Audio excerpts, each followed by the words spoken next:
Hey there, and welcome to the show. I'm your host, Micah Blanc. Today I have something a little different for you. I have Keith Elias on the show, and Keith is not a multifamily investor. He's not an investor at all. In fact, he's a former NFL player.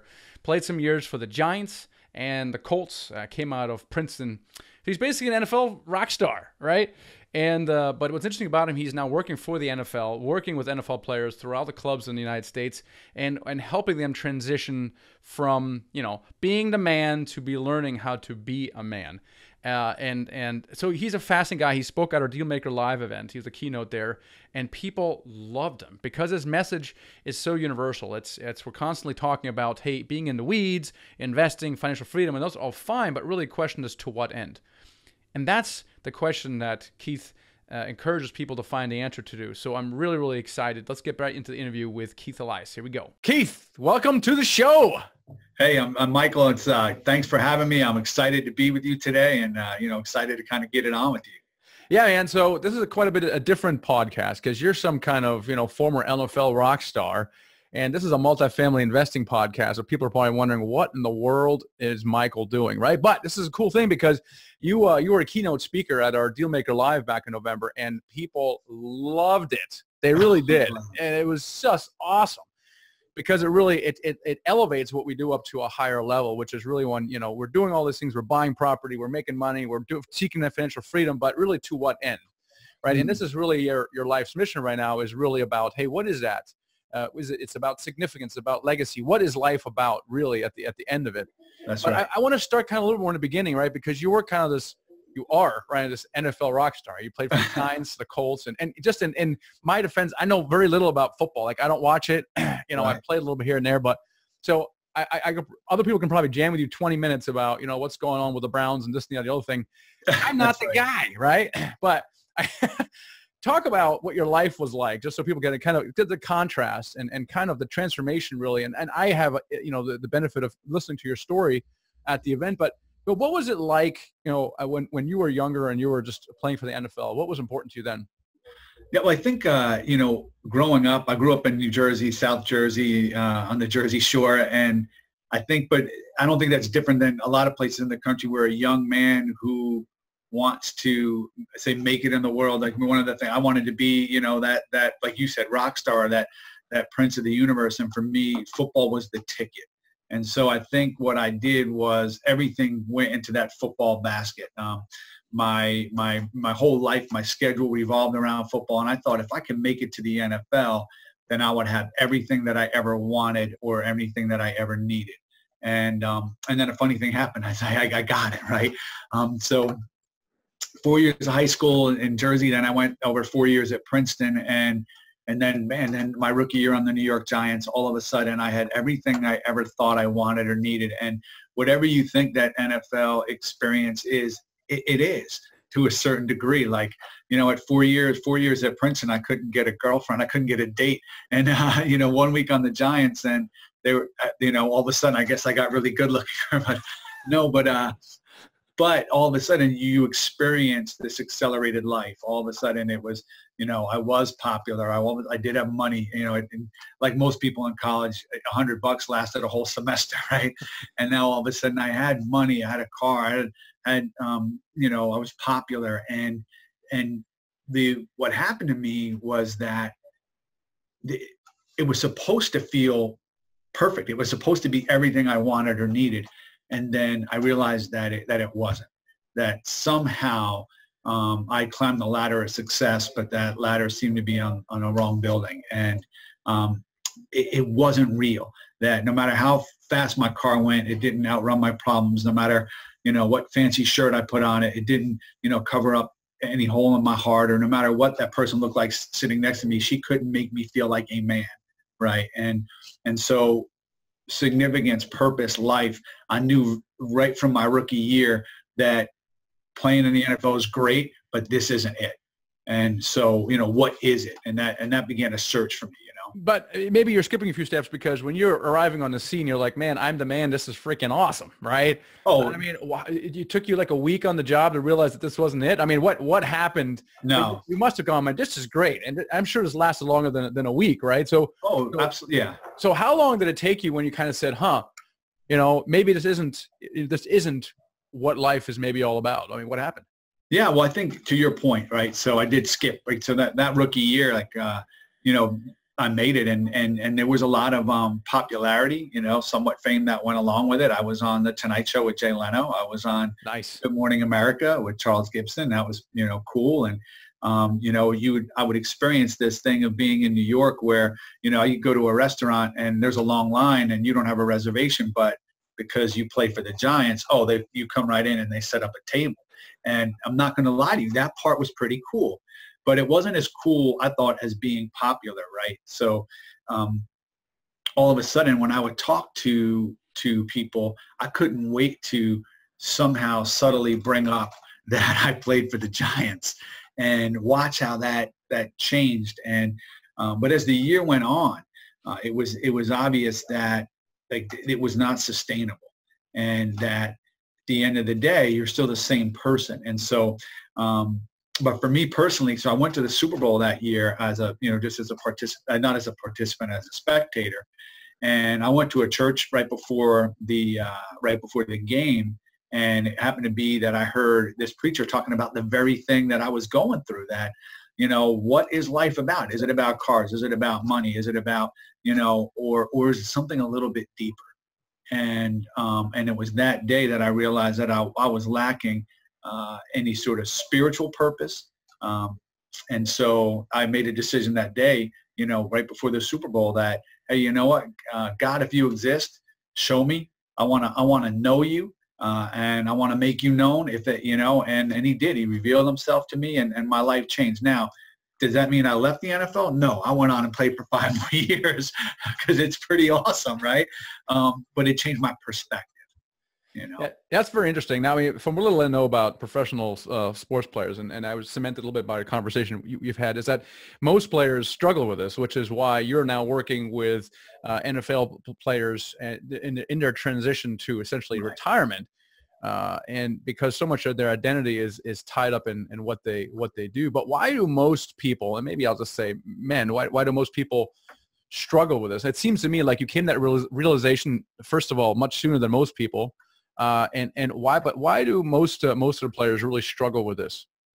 Well, I like what you said, that most players, but I think you were right when you said most people. And I think transition is a part of life, and we all have transitions. And sometimes with the NFL, it's a career transition, but it's so much more. But, you know, the dentist or the surgeon who works forever, then all of a sudden his hands don't work anymore. That's a career transition. Folks who go through divorce, folks who get a bad doctor's report, a relationship that changes. We all go through transition. What's unique about the NFL transition, which is in some ways similar to a military transition, in some ways are very dissimilar, but in some ways are similar, is that all your life you've been geared toward this mindset, this player mentality. Your friends are revolved around the game. You're friends with the guys in the locker room. Your relationships have you know, birthed from the game. Your financial situation is all tied to the game. And so now what you have when a player leaves that NFL experience, he goes through a transition in multiple forms. It's not just, it's a financial transition, yes, but it's also a relationship transition. All of his friends and social circle that are in the locker room, man, they're out, they're on mission. So they don't have time. You're now outside of that brotherhood. It changes your relationships with your family, and sometimes your significant other. But the biggest thing is many times it changes your relationship to yourself, because it is very easy for all of us to identify and find significance from external things. How much more is it for a guy who's played football since the 4th grade, who's been treated special because he plays football, gets to go to college for free because he plays football. So he is a football player. And now it's over. You don't reinvent yourself in 10 years and get back in the league. It's, you know, you can do that as an actor, you can do that as a musician, but when in the NFL is over, it's over. And so you've spent 20 years as the football player, and then now it's over. So then that question of who am I? And I think, you know, before we jumped on, you said something really interesting. You said, you know, that I was the man and then had to learn how to become a man. And I think there's something very powerful in that, Michael. Like, you know, all my life I wanted to be the man. And now all of a sudden I have to realize, man, how do I even be a man? and that's transition. I mean, a lot of people are just consumed with what they do, right? If you're in a cocktail party, you just ask people, well, what do you do? And everybody is like, what do you do? And you kind of, you kind of judge or value people based on what you do. Well, you're a janitor and you classify them here. Well, you're an attorney, you classify them here. So we tend to get wrapped around the axle about what we do a lot. And I observe it, for example, some of our coaches, they basically have quit their jobs, which is kind of financial freedom, what we talk about here. And they're in a sense of confusion for several months. They're home at 2:30 in the afternoon. Their wife's like, what are you doing here? And they're like, who am I? Like, right. Who am I? And they have this sense of confusion. And it sounds to me like with football players, it's even compounded, like you talked about, and you also talked about life events. And I see this over and over again where people are rattled awake with certain life events, normally trauma of some sort. Either there's a death in the family or a health problem or something really bad happens and they go, oh my gosh. And they just get their cages rattled. And I'm wondering, is it really necessary to go through that, or could someone be a little bit more proactive about that? I mean, what's your advice to, the average human who's going to work every single day and they're so consumed with what they do, they never think about, who am I? Right. I think you nailed it. I think you ask the question, who am I, into my core, because when trauma strikes, we intuitively go back to that place of who am I, because identity, right, is the source of significance. But identity, where you find identity, is so vital, because if you find it in the wrong places, if you find it in relationships, if you find your identity or significance in the arms of another person, if you find it in a job, if you find it in finances, then all of that stuff is tenuous. All that stuff can go away. It's ethereal, right? But when you have true identity, you know who you are, who you were created to be, and what your purpose is that goes beyond a job title. Then I think then you're more able to stand on a firm foundation that when the storms come. All right. So you talked about, my question was, why is it so important? Why should we spend time thinking about our identity? And if we don't do that, what could happen? Why should people start thinking about going from this call and going, hey, you know what? I got to start thinking about who I am. Why is that so important? Because no one's immune from the storm. No one's immune from transition, because these things are coming. And if they haven't, and most people have already experienced it. When I talk to guys, there are so many times where I will talk to men where a lot of their identity was formed in their early adolescence and teen years, and formed in bad places because of what people spoke into their life. And so I would say we're already living our false selves to a certain degree because of the baggage, that we carry from a life of pain, right? Life is about pain. Life is about change. But when you can reconcile your story within your identity and your significance, man, you can change the world. And it starts with your own heart. Now, you travel the country from NFL clubs, and you're really advising, counseling players to be proactive about that even before they retire, and you're working with players even after they retire. But what is your advice to them about helping them figure out what their identity is so that they're prepared? Well, I think, first of all, the one thing is you have to get them to see that the NFL experience is just that. It's an experience and not a career. And so when you get to there's so much life ahead, and we start to have those conversations around, when this circus leaves town, when this thing is over, what's your day-to-day going to look like? And that all of a sudden leads to those questions of purpose, questions of relationships, certainly questions of finances, and purpose goes even beyond occupation, right? And so when you talk about purpose, then you're able to ask the questions of, so then who are you? Like, why were you created? And, I think Mark Twain, I think he gets credit for saying that the two most important dates in a man's life or a person's life is the day that they were born and then the day they figure out why. I think he said that. And I think that's pretty profound, right? And so we know that identity and significance is tied to that. And then from that, then you create a culture around you, a family culture, a business culture that then allows you to operate in perfect alignment with your values and with your core of who you are. I think you're referring to living a life intentionally, right? Right. Around a certain value system that helps you make decisions. And in order to come up with those values, you kind of figure out what's important to you, who are you at the core, and kind of what is your life's purpose. Yeah. What's kind of your counsel people who are trying to, let's say they're asking themselves that question, hey, why was I created here? what do you see people really, what helps people kind of get to the bottom of that?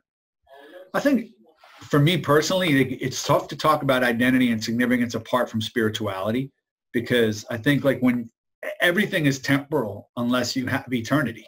And so if there's no eternity, almost none of it matters, because you're going to end up worm food, right? So I think that becomes part of the discussion. A lot of times I talk to people, I ask them about, what do you stand for? You know, what are your core values? Let's start there, because a lot of times that's a pathway into identity. So if you tell me, well, I'm honest, or I work hard, and I say, well, where did you learn those core values? Well, you know, I tell the truth. Where did you learn that core value? You know, why does that make up who you are? And then we can kind of backtrack into that. But for me, as you know, like I've always said, like I found my true identity I find my identity and my significance in my spirituality. Like I am because of who God is and what he's done in my life. And so that's a foundation where then that sets my priorities, and that sets my purpose, my identity, so that I know there are certain things in my life that I will never do because they go against my core values of who I was created to be, if that makes sense. And so what do you feel your mission is right now? To awaken people to their true self, to awaken them to their potential, and to awaken them to the truth. Yeah. So awakening them to their true self, you're kind of equating to their true potential, which is a bit odd, right? And a lot of people say, oh, spirituality is kind of a crutch, and you know, if we're truly powerful, why even deal with spirituality? Why do you think that figuring out what your true self is and really thinking about spirituality actually unlocks potential that we might not otherwise have? I think partly because we know that we're weak. And I think this is one of the reasons why I think there are so many football players who understand and have embraced spirituality, because football it's like a microcosm of accelerated life. It is physically faster, stronger, painful than anything it's harder than anything you could ever imagine. It is chess meets ballet meets war. Like not to overstate it's not war like the bullet piece, but it's a bludgeoning sport. And so what it does, and you have relationships, you have all these things. So but what it does is it gets you to realize that you can fail, that you have a certain amount of insignificance, right? Even though we're talking about significance, like there's a part that like you get hurt, the next guy gets up, and it drives you to a place of humility where you can more readily step outside of yourself and say, man, life is bigger than I am. Man, there's a billion people that live in this world that are never going to know me. And they live and breathe and go, and not by my hand. And so for me, I know that sometimes we paint those who have a belief as arrogant. It's almost, sometimes I look at it as, man, how can you think that man is the greatest thing in this universe? That to me doesn't compute. That we are so small when you really take a step back and think about it. And I know that when I face worry, fears, and doubts, there is a God in the universe who doesn't. And that's very comforting. Yeah, it sure is. I mean, you talked about the process of awakening, right? So we're all going 100 million miles an hour, right? We're doing this, we're doing that. And the process of awakening really doesn't come natural to most people. And you're sitting across from someone having a cup of coffee and, they're asking, Keith, I want to be awakened, right? What do I do? What is the process of even going down that path? Well, I mean, I think I would ask them the big questions, and I would actually ask them to ask themselves the big questions. And the big questions are, well, do you believe in God? Do you believe in a God of the universe and if you do believe in God, who is he? Because you can have the God of the Coke machine is different than the God who died on the cross. And so, understanding who God is to me paramount in that discussion, because I think, again, like if I am who he is and what he's done in my life, I believe in Jesus who died on the cross, right? And so that I can't divorce myself. That makes me who I am. I think that's a core part of identity and significance. And so if I am talking to somebody about that, that's a question that will come up. Now, it may not come up the first time we talk, right? But I think it's just so integral to truth that it's a conversation that happens, if that makes sense. Yeah, I think you got to start asking these kind of questions. And, in the old days, I used to kind of belittle the whole, introspection, reflection, prayer, meditation, spirituality thing. And I no longer believe it. I think it's empowering to basically, it's counterintuitive. I think the humbler I've become, I don't know, the success is not the right thing, but the more fulfilled and more my adventures, my life has become, really, honestly. And I think that's really, really cool. But I think you got to make a priority in your life to start asking these kind of questions. And then you talked a little bit earlier about kind of setting values in a culture, which comes out of that, right? So once you're clear of who you are, what's important to you, and how do you incorporate that into your everyday life? You talk about values for your family, or maybe even for business or your workplace. Talk about what people can do to incorporate these values into their everyday life. What's that look like? Yeah. Well, I will say this first. It's interesting as we're talking about the existence of God or spirituality. I think if we all take a step back, I think we all would believe that we have a soul, right? And that's a place. And then we have, if you look on the internet anywhere, we tell you 1,000 different ways to manage your money, 1,000 different ways to eat healthy for your body, 1,000 different ways to think, self-help and all that. But we don't talk about soul care. How do you care for your soul? How do you think about things that are spiritually good for you? Nobody looks at themselves as the villain of a story or anything like that yet. But yet we still find ourselves in those places where we will cheat on our significant other, cheat on our taxes, lie to the people who are most important in our life. And that actually wounds our own soul, right? It devastates us. Every man that I've ever talked to that has ever committed adultery on their wife and lost their children they are in a prison of their own making that is horrifying to behold, because they wounded their own soul. But we don't talk about the soul in terms of priorities or decision making, but that goes directly into when we talk about building a culture. Once I know who I am and I know where I find my significance, then I know what my values are. And so if my values in my home, if my values are truth and compassion and bravery, right? Well, then I could never commit adultery, because it's not the truth. It's cowardly. I'm putting myself above somebody else, right? And so, and I made a promise to my wife. It's not compassionate toward her. So if I define who I am, then it leads to these values. And they don't always have to be, for a business or for a team, hey, we're a team that plays fast. We're a team that plays hard. We're a team that sticks together. These are the values. And so when you hit the tough times, you fall back on those values. That's your culture. And, and your culture, a strong culture, will beat strategic leadership any day of the week.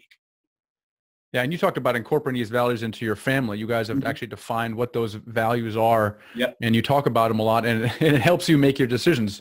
That's right. So could you have some examples of how you use that in your family?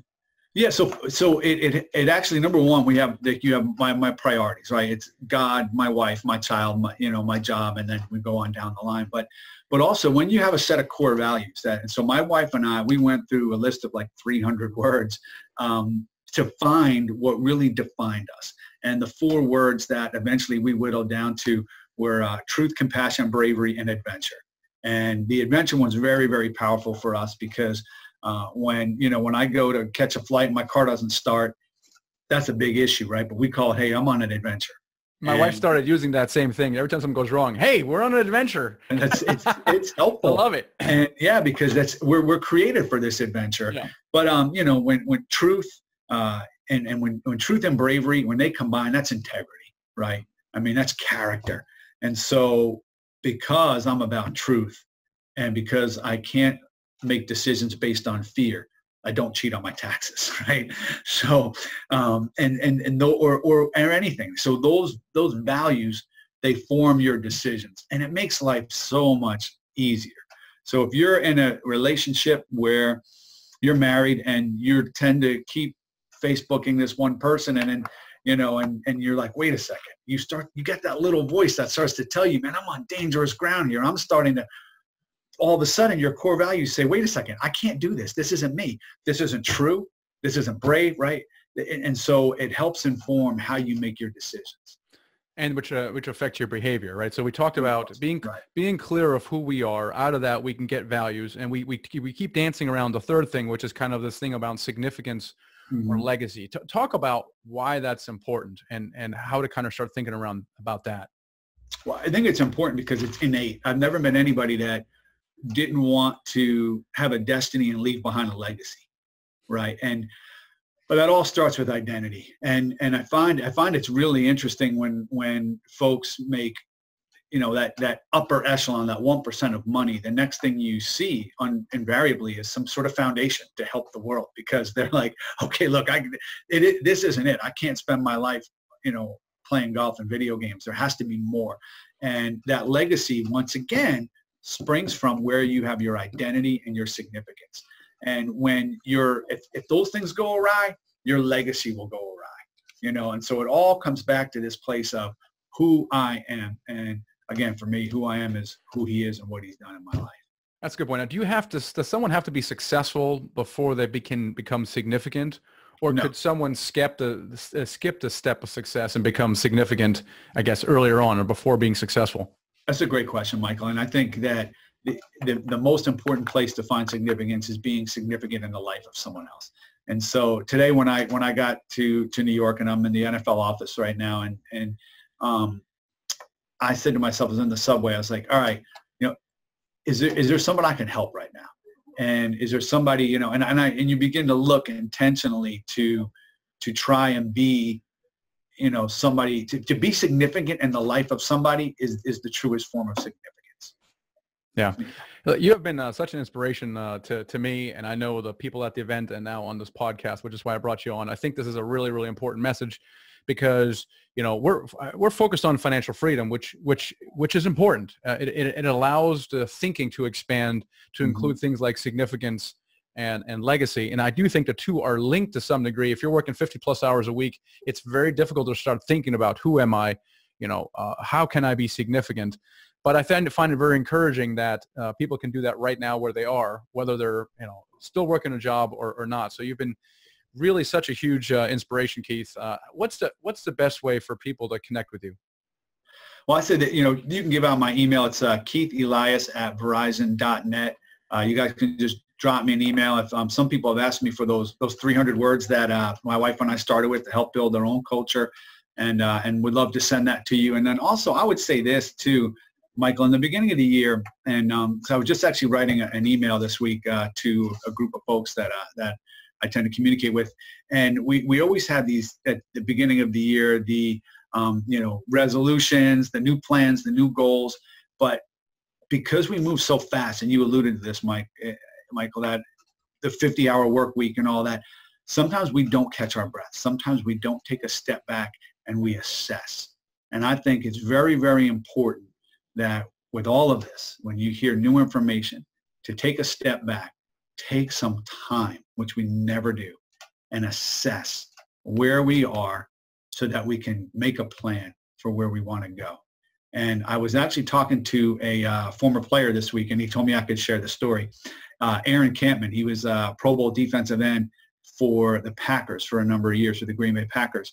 And his father owned a lumber company. He said at the end of the year, they would go in and hand count every piece of lumber, every 2x4, everything, because his dad always said, if you don't know what you have, right, you can't make a plan to get more, be more, or do more. And so, but I think that piece of assessment, there's a valuable truth there. So to take a step back in life, to breathe, to sit back, talk to your wife, significant other, your spouse, and say, hey, where are we in our relationship? Where are we in our finances? Where are we in our relationship to ourselves, to our God, wherever? And assess that, and that will really help you begin to build a plan for your future. That's great advice. So you got to make time for yourselves is really what it comes down to. Taking a day, early in the morning, whatever frequency, has really helped me a lot. So I think having that quiet time first really, really helps, because otherwise you'll never get to it. There's always some fire you're putting out. So that's right. Keith, thanks again. Really, really an honor to have you on the show. Well, it's been my pleasure, Michael, anytime. And again, if anybody wants to get in touch with me, it's just keithelias@verizon.net. would love to connect with you about those character traits and anything else. So thanks, Michael. I really appreciate it. I think making time to really reflect on things is really important. And I never used to do this until about 3 years ago. And one of the things that really helped me for me was a book, I talked about it in my last episode, by Hal Elrod, Elrod, called The Miracle Morning. It really kind of talks about how you spend time early in the morning, in that first 60 minutes of reflection, of reading, of praying, meditating, visualizing, that kind of thing. Really valuable. And then Gary Keller, the One Thing, really talks about really blocking time to work on things that are really important to you. So I think that's step number one. And it's really made a huge difference for me as I was getting out of the restaurant mess, trying to figure out what was next. And the answer, that God gave me was blog, tell other people about it, help other people avoid the mistakes you have, help people become better entrepreneurs, achieve financial freedom. And it took me way too long, cost way too much money and time to get there. And it was really a terrible business plan, frankly. But that's really what came out of several weeks of kind of reflection on this stuff. And I've been doing that. And I'm even taking my wife now to it's the real estate guys goal setting retreat. It's in Vegas end of January. So I'm going to take my wife there. And it's really important to involve your family in that. And so one of the things that Keith has done very well is he's established these values with his family and how his family, and he puts them up in his home. And his family really talks about what those values are and why they're important. And it really helps clarify things in life, helps you make decisions. So really start thinking about that and making time for yourself, because clarity is so extremely powerful. I've talked about that before, but you got to make time for that. So all that stuff, and we talked before about this whole idea of be, do, have, right? So you got to be first so that you can properly do and have. But if you don't have your being right, your doing and having, it's that the analogy that Keith talks about, where you have this ladder and you're running up this ladder and you expend energy and you get to the top. You're like, yeah, I'm at the top of the ladder, and you notice it's leaning up against the wrong house, right? And it's like that thing you're doing the having, but the being isn't right. The thing that's leaning against is not right. So really focus on that. It really provides this foundation, the proper foundation for everything else. So just really start paying attention to that. Don't gloss over that. So I hope that message you found useful and actionable to you as well. And I'm really excited about, we have our next live event called the Financial Freedom Summit. That's coming up towards the end, January 25th to 27th. It's in Washington, D.C. We still got, a week or so to go, so it's not too late to get tickets. But it's really a simulation experience where you go through the whole process of buying a 69-unit apartment building. It lasts about a day and a half. You're working in small groups, so it's definitely a workshop, very, very hands-on. And if that's something you want to experience, it's themichaelblanc.com/events to sign up. So we have about a week or so to go for that. And again, I'm very excited about our coaching program. It's themichaelblanc.com/coaching. You can sign up for a free strategy session and see if that's something that is useful for you. Not for everybody, but my observation is that people accelerate their timeline and they scale much faster. So if that describes you, that may be something you want to take a look at. So anyway, hope you're having a great day. Catch you in the next episode. All right, I hope you enjoyed that. Now, as the next step, download this ebook right here, okay? When you've downloaded that, make sure you also subscribe to my YouTube channel, because then you can get all of the videos that I release as soon as I release. So make sure you subscribe to the YouTube channel right now. Click on that right now. And then also make sure that this is the next best video to watch, is this one right here. So hope you enjoyed that. I'll catch you next time.